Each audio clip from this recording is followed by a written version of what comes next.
হৃদমায়ার প্রেমগাথা, লেখিকা রিক্তা ইসলাম মায়া। পর্ব 6।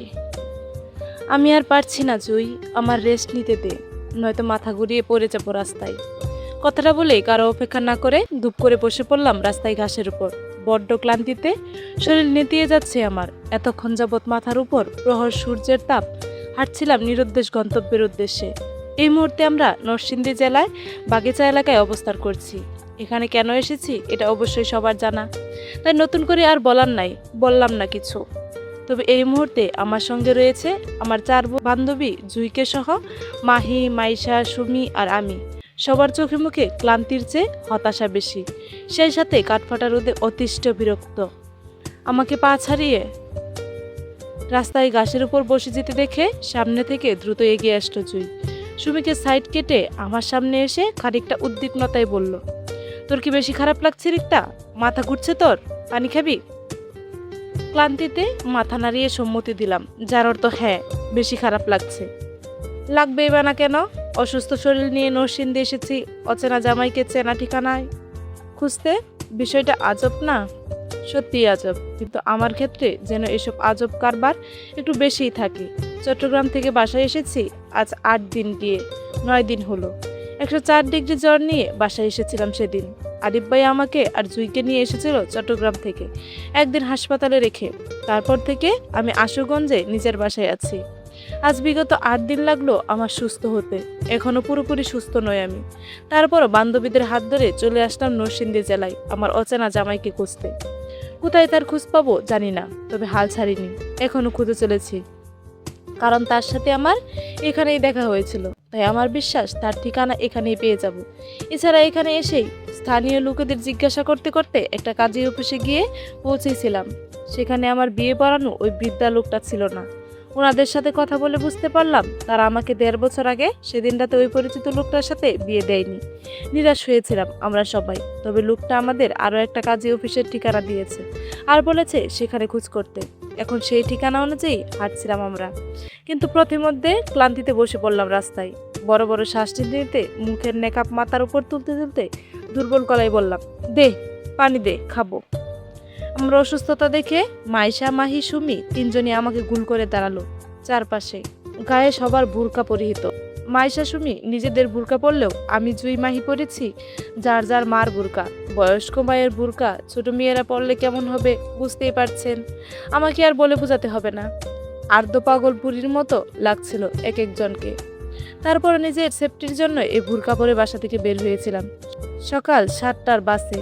আমাদের সবার পরিবার জানে আমরা সবাই সুমিদের বাসায় যাচ্ছি, আর সুমির বাসায় জানে ও আমার বাসায় এসেছে আমাকে দেখতে। আমি অসুস্থ, এই জন্য। মূলত কথা হলো আমরা সবাই যার যার বাসায় মিথ্যা বলে বের হয়েছি নরসিংদীর উদ্দেশ্যে। সকাল 7টায় বের হয়েছিলাম আর 11টার মধ্যে নরসিংদী বাগিচা এলাকায় বাজারে পৌঁছেছিলাম। এখান থেকে কাজের সন্ধান করে একটা কাজী অফিসে পৌঁছেছিলাম। সেখান থেকে নিরাশ হয়ে অন্য কাজের ঠিকানায় যেতে গিয়ে প্রতিমধ্যে আটকে বসলাম, কারণ সত্যিই আমার অসুস্থ লাগছিল। মনে হচ্ছে গায়ের জ্বর আবারও উঠবে, কিন্তু এই মুহূর্তে আমি গায়ের জ্বর থেকে মনের অসুস্থতা একটু বেশি অনুভব করছি। আর তার কারণ হলো আমার এই অচেনা স্বামীকে নিয়ে। লোকটাকে যত খুঁজতে যাচ্ছি ততই যেন তাকে হারিয়ে ফেলেছি। কোনো মতেই যেন লোকটার নাগাল আমি পাচ্ছি না হাত বাড়িয়েও। এতে যেন আমার মনের অস্থিরতা কাজ করছে আরও বেশি লোকটার সন্ধান পাওয়ার জন্য। জানি না এই ঠিকানায় গিয়ে যদি লোকটার খোঁজ না পাই তাহলে কি হবে। আমার মনের অস্থিরতা কাউকে বলতে পারছি, কারণ লোকটাকে যত খুঁজে যাচ্ছি ততই হারিয়ে ফেলছি। কোনো মতেই যেন লোকটার নাগাল পাচ্ছি না হাত বাড়িয়েও। এই যেন আমার মনের অস্থিরতা কাজ করছে আরও বেশি লোকটার সন্ধান পাওয়ার জন্য। জানি না এই ঠিকানায় গিয়ে যদি লোকটার খোঁজ না পাই তাহলে কি হবে। আমার মনের অস্থিরতাটা কাউকে বলতেও পারছিলাম না, কারণ আমি যাদের বলবো ওরা সবাই আমার উপর ক্ষেপে যাবে স্বামী নামক লোকটার জন্য অস্থিরতার কথা শুনলে। কিন্তু আমি কি করব? ওদের আমার সামনে বারবার রিক্তার জামাই নিয়ে আলোচনা করতে করতে এখন ওই লোকটাকে আমি সত্যিই মিস করছি। আমার মনে হচ্ছে আমি বড় ভুল করে ফেলেছি। আমার উচিত হয়নি সেদিন অচেতন স্বামীকে বিছানায় ফেলে পালিয়ে আসাটা। একটু অপেক্ষা করতাম লোকটা জাগ্রত হওয়ার জন্য, তাহলে হয়তো আজকে এই দিনটা দেখতে হতো না আমায়। আমার মন বিচলিতে দীর্ঘশ্বাস ফেললেই জুই 1/2 লিটার পানির বোতলটা আমার দিকে এগিয়ে দিল। আমি বোতলটা উপরের দিকে তুলে ডক করে অনেকটা পানি খেয়ে মাইশা নিজের হাতে দ্বিতীয় কাজের অফিসের ঠিকানাটা চোখ বুলিয়ে আশেপাশে তাকিয়ে বিরক্তি নিয়ে বলল, ভাল। এই মধ্য দুপুরে কই যামু অচেনা শালার কাজের বাড়ি খুঁজতে? দূর, সন্ধ্যার আগে আগে যদি বাসায় না পৌঁছায় তাহলে সবাই ধরা খেয়ে যাব। ধরা খাওয়া যাবে না। দুলাভাই খোঁজার মিশন এখনো অল্প হয় নাই, তাই এত তাড়াতাড়ি গল্প শেষ হলে চলবে না। এই ঋতু, শরীরে একটু জোর লাগাতো বোন। এই তো একটু সামনে বাজার দেখা যাচ্ছে, এখান থেকে কারো কাছে এই অ্যাড্রেসটা জিজ্ঞাসা করে রিক্সা নিয়ে সোজা তোকে বিয়ে দেওয়া সেই কাজের বাড়িতে যাব। বেশি লেট হবে না, জাস্ট একটু কষ্ট করা লাগবে। যেতে পারবি? মাইশার যুক্তিতে কেউ বাধা দিল না, কারণ মাইশার কথাগুলো আসলেও সত্যি। এখানে বসে থাকা মানে নিজের কাজে দেরি হওয়া। আমি বলে অসুস্থ শরীর উঠে দাঁড়াতেই জুই আর মাহি দুজনে আমাকে দুই দিকে ধরলো। তারপর যতটা পারি দ্রুত হেঁটে একটা অটোরিকশা নিয়ে চললাম 5 জন কাজে অফিসের উদ্দেশ্যে। ভাগ্য ভালো থাকায় সেই অটোরিকশাওয়ালা মামা চিনতো আমাদের দেওয়া কাজে অফিসের ঠিক। প্রায় 20 মিনিটের পথ পাড়ি দিয়ে পৌঁছালাম ছোটখাটো একটা কাজে অফিসের সামনে। দেখতে মোটামুটি ভালোই ছিল। আমরা সবাই অটোরিকশা ভাড়া মিটিয়ে কাজে অফিসের সামনে দাঁড়াতেই অতি উৎসাহ সহিত মাহি পাশ থেকে আমার হাত চেপে ধরে বলল, ঋতু দেখতো, এটাই কি তোর সেই কাজে অফিস যেখানে তোর বিয়ে হয়েছিল? আমি গুলগুল চোখে আশপাশটা ভালো করে দেখেও কিছু চিনতে পারলাম না। চিনব কিভাবে? 1.5 বছর আগের রাতে এসেছিলাম এখানে, তাই দিনের আলোয় সবকিছু বোঝা মুশকিল। তাই আমি ধীর গলায় বললাম, কিছু বুঝতে পারছি না তো, এই অফিসটা কিনা। আমার কথায় জুই বলল, আচ্ছা চল ভিতরে গিয়ে দেখি কি অবস্থা। তৎক্ষণাৎ উত্তর করলো মাহি, চল চল। তারপর পাঁচ বান্ধবী মিলে কাজে অফিসে ঢুকতেই দেখলাম একটা হালকা পাতলা গঠনের লোক সাদা কাবলি পরে টেবিলের উপর মোবাইল রেখে চেয়ারে বসে মনোযোগ সহকারে ওয়াজ শুনছে। একত্রে আমাদের 5 বান্ধবীকে ঢুকতে দেখে চমকে উঠে থতমত খেয়ে যান তিনি। ছোটখাটো রুমে কাজে অফিসটা পুরো খালি। বোঝাই যাচ্ছে আজ তাদের কোনো কাজ নেই, হয়তো আজ কোনো বিয়ের ফাংশন হাতে ছিল না, তাই অফিস অবসর সময় কাজ পার করছে ফোন চালিয়ে। আমাদের 5 বান্ধবীকে দেখে অভিনব দ্রুত ফোন বন্ধ করে পাশে রেখে আমাদের দিকে তাকিয়ে সালাম দিয়ে প্রথমে জিজ্ঞাসা করলেন, আসসালামু আলাইকুম। জি, আপনারা কি বিয়ে করানোর কাজে এসেছেন নাকি তালাকের পরামর্শে? জড়তায় আমরা একে অপরের মুখ চাওয়াচাই করলাম, কিন্তু মাইশা আমাদের সবাইকে অপেক্ষা করে সাহসিকতার সঙ্গে এগিয়ে গেল লোকটার সম্মুখে এবং বলল, জি আসলে আমরা আপাতত আপনার কাছে তালাকের পরামর্শের জন্য এসেছিলাম। আসলে আপনাদের এখানে 1.5 বছর আগে 2017 সালের নভেম্বরের 3 তারিখে আমার এক কাজিন বোনের বিয়ে হয়েছিল। এখন ওরা ছাড়াছাড়ি চাই, কিন্তু আমার বোনের কাছে কাবিননামার কোনো কপি নেই। সেজন্য আপনাদের কাছে টাকা দিয়ে পাঠিয়েছে আমাদের কাবিননামার একটা কপি নেওয়ার জন্য। আপনি প্লিজ একটু কষ্ট করে 2017 সালের নভেম্বরের 3 তারিখের বিয়ের তালিকাটা চেক করে আমাদের সেই কাবিননামাটা একটু দেবেন প্লিজ। কাজী লোকটা বাঁকা চোখে আমাদের দিকে তাকালেন, হয়তো মাইশার কথা একটু বিশ্বাস করেছেন এই জন্য। লোকটা চেয়ার ছেড়ে উঠে দাঁড়ালো, আমাদের বসতে বলে পাশের রুমে গেল। 5 মিনিট পর ফিরে এলো মোটা তাজা একটা রেজিস্ট্রির বিয়ে খাতা নিয়ে। আমাদের সবার চোখে মুখে তখন আশার আলোর মতো ঝলমল করছিল খাতাটা দেখে। লোকটা আমাদের সামনে খাতা খুলতে বসতে বসতে বলল, যার কাবিননামা লাগবে সেই কন্যার নাম কি? ঝটপট উত্তর করলো মাহি, জি, রিক্তা ইসলাম মায়া। কাজে আর কোনো প্রশ্নই করলেন না, শুধু মনোযোগ সহকারে 2017 সালের নভেম্বরের 3 তারিখ ধরে রিক্তা ইসলাম মায়া নামের আমার কাবিননামাটা খুঁজতে লাগলেন। এর ফাঁকে মাহি কাজী সাহেবকে আমার নামটা বললেন, আমাদের খুঁচিয়ে বলল, ঋতু আমি নামটা ঠিকঠাক বলছি তো? না মানে তুই এই নামেই বিয়েটা করেছিস নাকি অন্য কোনো নামে? না, এই নামেই করেছি। তার মানে আমি তোর নামটা ঠিকঠাক বলছি, তাই তো? আরে বাহ, দারুণ তো।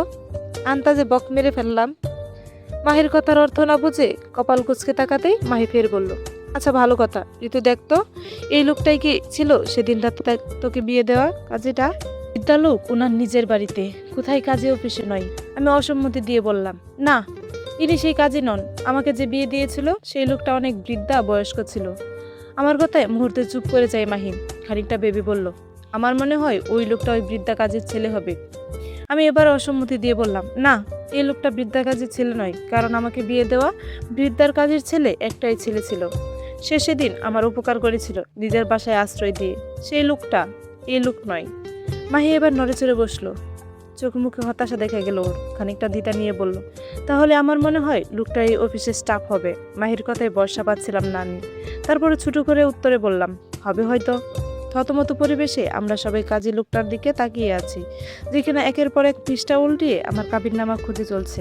ওনার পৃষ্ঠা উল্টানো দেখে বুঝলাম উনি ইতিমধ্যে কয়েকবার করে রেজিস্ট্রি খাতা খুঁটিয়ে দেখে ফেলেছে আমার কাবিননামা খুঁজতে। অবশেষে তিনি রেজিস্ট্রি খাতা বন্ধ করে আমাদের দিকে তাকিয়ে বলল, দুঃখিত জনাবারা, 2017 সালে নভেম্বরের 3 তারিখে কোনো কাবিননামা নেই এখানে, কারণ এই তারিখে আমাদের কাজী অফিস খোলাই হয়নি। আমি এখানে নতুন স্টাফ, তাই একটু খাতাটা চেক করে নিলাম, কারণ আমাদের এই কাজী অফিসটা প্রতিষ্ঠিত হয়েছে আজ থেকে বিগত 1 বছর 5 মাস আগে, মানে বরাবর 2018 জানুয়ারি মাসে খোলা। আপনারা 2017 সালে নভেম্বরের 3 তারিখে কাবিননামা খুঁজছেন, তার মানে এই অফিস প্রতিষ্ঠিত হওয়ার আরও 2 মাস আগে আপনার বোনের বিয়ে হয়েছিল। এর মানে আপনারা ভুল ঠিকানায় এসেছেন। আপনার বোনের হয়তো অন্য কোনো কাজী অফিস থেকে বিয়ে হয়েছিল, এখান থেকে নয়। এক আকাশ ভেঙে পড়ল, এমন একটা থতমত অবস্থায় বসে আছি আমরা সবাই, হতাশায় হতবাক সবাই, কারো মুখে কোনো কথা আসছে না। এই নিয়ে পরপর দুইটা কাজী অফিসের চক্র কেটে ফেললাম কাঙ্ক্ষিত কাজীর আশায়, কিন্তু সেই কাজীর বাড়ির সন্ধান পাওয়া গেল না এখনো। সবাই থতমত বারে রেশ কাটিয়ে জুই আগ্রহ গলায় বলল, আচ্ছা, এর আগে কি আপনারা নিজেদের বাসায় বিয়ে পড়াতেন? আপনাদের বাসায় কি কোনো রেজিস্টার খাতাপত্র আছে কিনা একটু দেখবেন প্লিজ।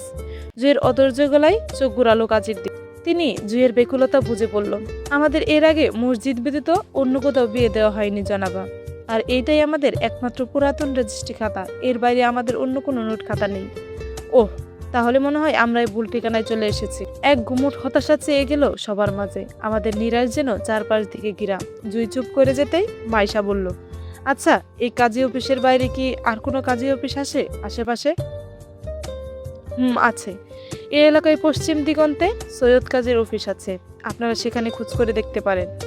আমরা সেখান থেকে এসেছি মাত্র, ওরা আমাদের এখানে অফিসের ঠিকানায় দিয়েছে, ওদের কাছে আমাদের কাঙ্ক্ষিত কাবিননামা পাইনি। তাহলে দুঃখিত জনাবা, আর কোনো কাজী অফিস নেই এই এলাকায়, আপাতত এই দুটোই আছে। আপনারা হয়তো ভুল এলাকায় এসেছেন মনে হয়। একরাশ হতাশা নিয়ে উঠতে চাইলো সবাই, কিন্তু আমি উঠলাম না, কারণ আমাকে যে ওই দিন রাতে বিয়ে দিয়েছিল ওই কাজীর নামটা না জানলেও ওনার ছেলে হাফেজ সাহেবের নামটা ঠিকই মনে আছে আমার। উনি আমাদের সেদিন রাতে সাহায্য করেছিলেন, হয়তো এখন ওনার নামটা বললে বাকি পরিচয়টা পেয়ে যাব। তাই আমি প্রশ্ন করে বললাম, আচ্ছা, আপনি কি হাফেজ সাহেব নামে কাউকে চিনেন এই এলাকার? আমার কথায় সবাই উঠতে গিয়ে উঠল না, বরং কৌতূহলে চোখ গড়ালো আমার দিকে। কাজী সাহেব আমার প্রশ্নে তিনিও একটা প্রশ্ন করলো আমাকে, কোন হাফেজ সাহেবের কথা বলেন আপনি? কোন পাড়ার হাফেজ? কোন পাড়ার উনি আপাতত সেটা বলতে পারবো না, তবে ওনার বাবাও মানুষের বিয়ে পড়ান, কাজী টাইপের মানুষ ছিল ওনার বাবা। আমার কথায় উনি সম্মতি দিয়ে বলল, আচ্ছা আচ্ছা, আপনি কাজী মোল্লা হুজুরের কথা বলছেন, মসজিদে ইমামতি করতেন যে, ওনার কথা বলছেন না? সঠিক জানি না ওই লোকটাই কিনা। তারপরও শেষ আশা মনে করে সম্মতি দিয়ে বললাম, জি উনি। ওনার বাসায় অ্যাড্রেসটা দেওয়া যাবে? জি অবশ্যই, আমি এক্ষুনি অ্যাড্রেসটা লিখে দিচ্ছি, তবে এখান থেকে বেশ দূরে নয় হুজুরের বাড়ি, 5 মিনিটের পথ গেলেই সামনে পেয়ে যাবেন হুজুরের বাড়ি। জি আচ্ছা, ধন্যবাদ। লোকটার থেকে কাগজের টুকরা হাতে উঠে দাঁড়ালাম, আমার সাথে সাথে বাকিরা উঠে দাঁড়ালো। এবার চোখ মুখে কৌতূহল তীক্ষ্ণতা, হয়তো জানতে যাচ্ছে আমি কাজীর নামটা এতক্ষণ যাবৎ এদেরকে কেন বললাম না। আসলে নামটা আমার নিজেরও স্মরণে ছিল না, আন্তাজে ডিল মারলাম আর কি। এবার আন্দাজ করাটা সত্যি কিনা সেটা লোকটার বাড়িতে গিয়েই বুঝতে পারবো। অনেক চেষ্টায় অবশেষে সফল হলাম আমরা, আমাকে বিয়ে দেওয়া সেই কাজীর বাড়িতে পৌঁছাতে সক্ষম হলাম। এই মুহূর্তে আমরা দাঁড়িয়ে আছি সেই হাজী সাহেবের বাড়িতে। এ বাড়ি থেকে আমার বিয়ে হয়েছিল 1.5 বছর আগে সে অপরিচিত লোকটার সাথে। অবশেষে স্বামী নামক লোকটার পরিচয় পেতেই যাচ্ছে বলে বুকের ভেতর অজানা এক অস্থিরতা কাজ করছে, বুকটা ধুকপুক করছে ক্ষণে ক্ষণে। আমরা হাফেজ সাহেবের উঠানে দাঁড়িয়ে আছি, আমাদের ঠিক সামনে দাঁড়িয়ে আছে সুমন নামক হাফেজ সাহেবের বড় ছেলে। এই ছেলেকে আমি আমার বিয়ের রাতে একটু করে দেখেছিলাম হাফেজ সাহেব আর দাদা কাজী মোল্লার পিছনে দাঁড়িয়ে থাকতে। ছেলেটার চেহারাটা মনে ছিল না, তবে এখানে এসে ছেলেটার কথা একটু আধটু মনে করতে পারছি। এই মুহূর্তে শুরু থেকে আমার মনে টান টান উত্তেজনা কাজ করছে, এমনটা নয়, বর্তমানে সবার মাঝেই আমার মতো উত্তেজনা কাজ করছে। আর সেই উত্তেজনার থেকেই সুমন নামক ছেলেটি আমাদের কাছে আসতেই প্রথম প্রশ্নটা করলো, মাহি, আমরা অনেক দূর থেকে এসেছি, হাফেজ সাহেবের কাছে এসেছি ভাইয়া, উনি কি বাসায় আছে? বোরকা পরিহিত আমাদের 5 কন্যাকে এক পলক চোখ বুলালো ছেলেটি। এতগুলা মেয়ের সাথে একত্রে কথা বলতে বেশ ইতস্ত দেখালো তাকে। এজন্য আমাদের চোখ সরিয়ে তাকালো মাহির দিকে, বিনত সহিত বলল, জি না, আবু নরসিংদী নেই, উনি রাজশাহীতে আছে আজ বিগত 2 মাস ধরে। সুমি ফট করে প্রশ্ন করে বলল, উনি এখানে কি করেন, কবে আসবেন? জি, ওইখানে আমাদের আমবাগানের দেখাশোনা করেন আব্বা, তবে কবে আসবে বলতে পারছি না। ছেলেটির কথায় জুই বলল, আসলে আমরা অনেক বিপদে পড়ে আপনার বাবার কাছে এসেছিলাম সাহায্যের জন্য। আপনার বাবা আমার ছোট বোনের বিয়ে দিয়েছিল 1.5 বছর আগে আপনাদের বাড়িতে। এজন্য ওনার সাথে জরুরি ভিত্তিতে দেখা করতে চাই আমরা। জুয়ের কথায় হালকা কপাল কুঁচকালো ছেলেটি। তীক্ষ্ণ দৃষ্টিতে আমাদের সবাইকে এক পলক দেখে বলল, বিয়ে পড়ানোর কাজ তো আমার আব্বা করতো না, দাদা করতো। আপনার বোনের বিয়ে যদি আমাদের বাড়িতে থেকে হয়েই থাকে তাহলে সেটা আমার দাদাবাই দিয়েছিল হয়তো, আমার আব্বা না।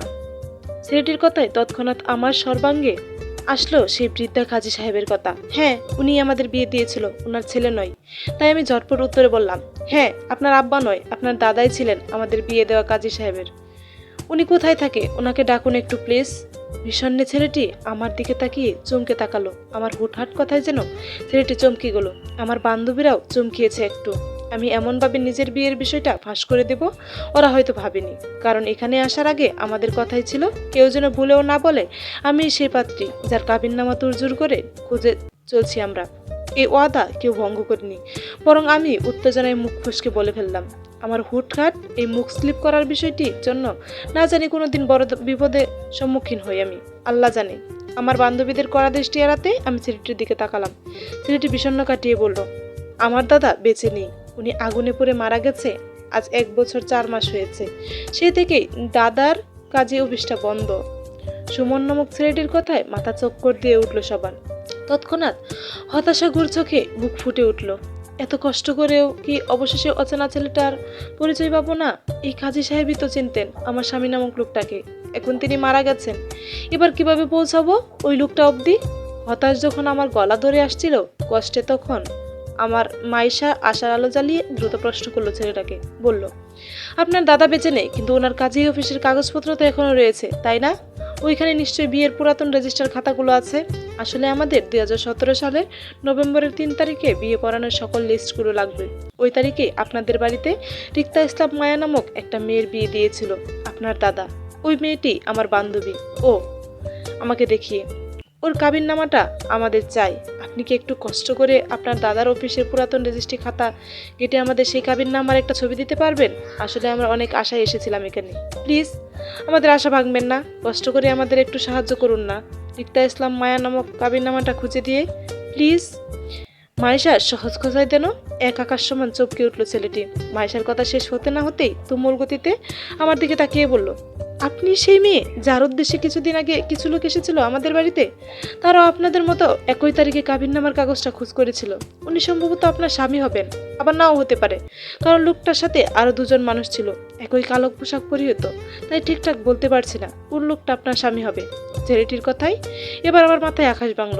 সর্বনাশ, সেই অচেনা লোকটা আমার খোঁজ করছে, কিন্তু কেন? আমাকে দিয়ে তার কি প্রয়োজন? নিশ্চয়ই খারাপ কোনো মতলব হতে পারে। ভয়ে আমার কলিজা শুকিয়ে কাট। সেই সাথে তুমুল উত্তেজনা দেখালো আমার এক এক বান্ধবীদের ফেসে।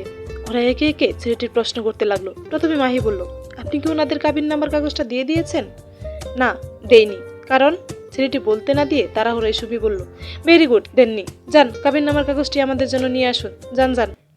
আমাকে দেখিয়ে ছেলেটি বলল, ওনার কাবিননামার কাগজটি আমার কাছে নেই। সেটা তো। আবারও ছেলেটিকে বলতে না দিয়ে মাইশা বলল, নেই মানে?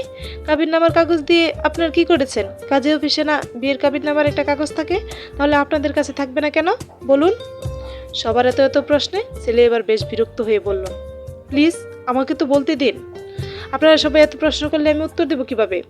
জুই সবাইকে থামিয়ে দিয়ে শান্ত কণ্ঠে বলল, আপনি বলুন ভাইয়া, আমরা আপনার কথা শুনছি।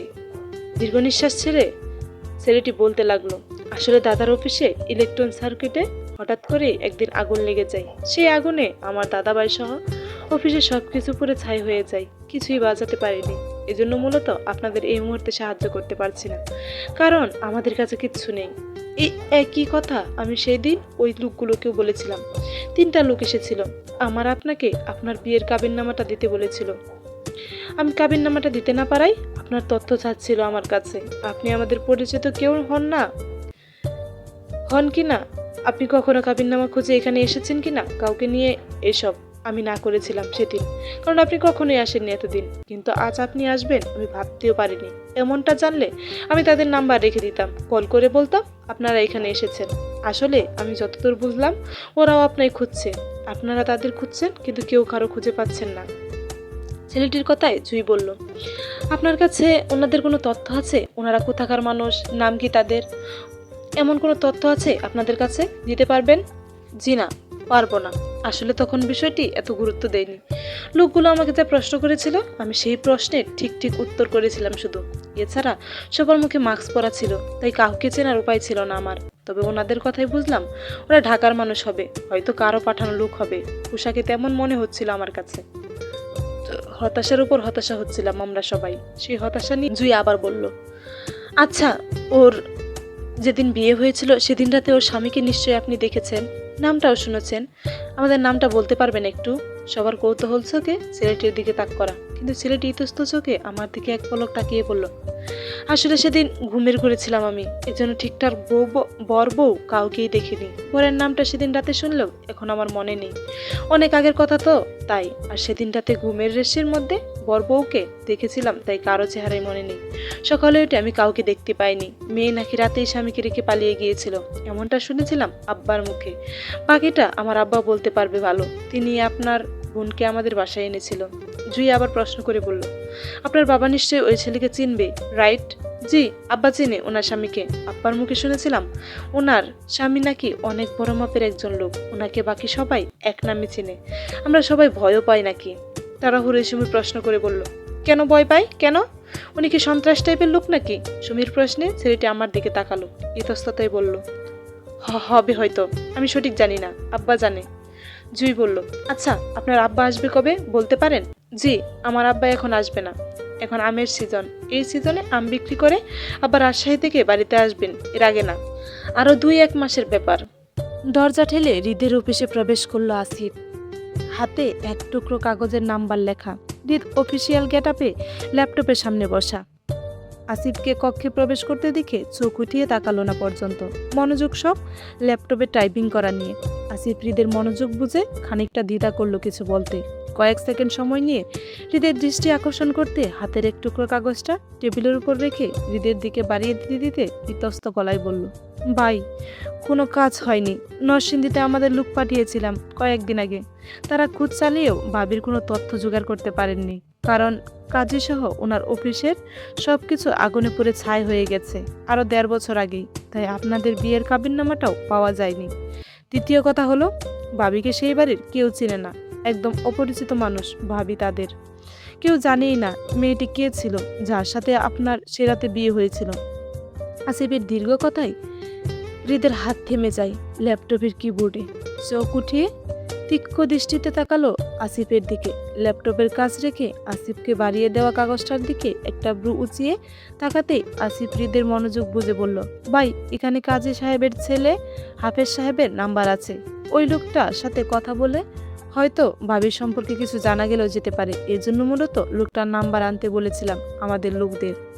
হৃদ আসিফের কথার কোনো উত্তর করল না, বরং হাত বাড়িয়ে এক টুকরো কাগজের পিসটা নিজের হাতে নিয়ে তীক্ষ্ণ দৃষ্টিতে নাম্বারের উপর চোখ বুলিয়ে চেয়ারে গা ছেড়ে বসলো। নাম্বারের দিকে তীক্ষ্ণ দৃষ্টিতে তাকিয়ে থেকে আসিফের উদ্দেশ্যে বলল, তোর বাবির লুকচুরি খেলাটা আমার আর ভালো লাগছে না আসিফ। কি করি বলতো? তোর বাবিকে যত খুঁজতে যাই ততই সে আমার হাতের বাইরে যাচ্ছে, এতে আমার ইন্টারেস্ট আরও বাড়ছে। তুই তো জানিস নিষিদ্ধ জিনিসের প্রতি আমার কতটা আকর্ষণ। না, তোর বাবিকে দুটো থাপ্পড় মারার জন্য হলেও আমার তাকে দরকার। যা তো, এই নাম্বারের লোকটাকে তুলে নিয়ে আয় তো। শালার যতদিন বউকে 2টা থাপ্পড় না মারবো ততদিন শান্তি নাই। যা, লোক পাঠা। হৃদের গা ছাড়া কথায় আসিফ চোখ ছোট ছোট করে তাকায় হৃদের দিকে। বউকে 2টো থাপ্পড় মারার জন্য হৃদখানে তো তুর জোরে অনুসন্ধান করে বউকে খুঁজছে, বিষয়টি ভাবতেই সে অবাক।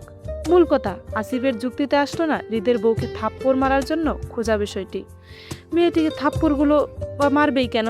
মেয়েটির বা কি দোষ? এমনিতে তো এমন তো না হৃদ খান ভালোবেসে বউকে খুঁজছে পাওয়ার জন্য, যা তার ভালোবাসা বিয়ে করা বউ হঠাৎ পালিয়ে গেছে। কোনোটাই না। আবার এমনটাও না মেয়েটিকে পেলে হৃদ খান তাকে নিয়ে খুশি খুশি সংসার করবে। তেমন কিছু করবে না, তাহলে শুধু শুধু মেয়েটাকে থাপ্পড় মারবে কেন? কি অপরাধ মেয়েটির? তাছাড়া হাফেজ সাহেব বা মেয়েটির খোঁজ দিবে কিভাবে? আসিফ যতটুকু বুঝতে পারছে, অচেনা মেয়েটির খোঁজ হাফেজ সাহেব কেন কেউ বলতে পারবে না। অচেনা মেয়েটি আসলে কে ছিল? যতদিন না মেয়েটি নিজ থেকে ধরা দিচ্ছে হৃদ খানের কাছে, ততদিন পর্যন্ত হয়তো হৃদ খানও নিজের বউকে শনাক্ত করতে পারবে না। এতটা নিশ্চিত আসিফ, কিন্তু মুখ বাড়িয়ে কিছুই বলতে পারলো না হৃদকে সেই ভয়ে।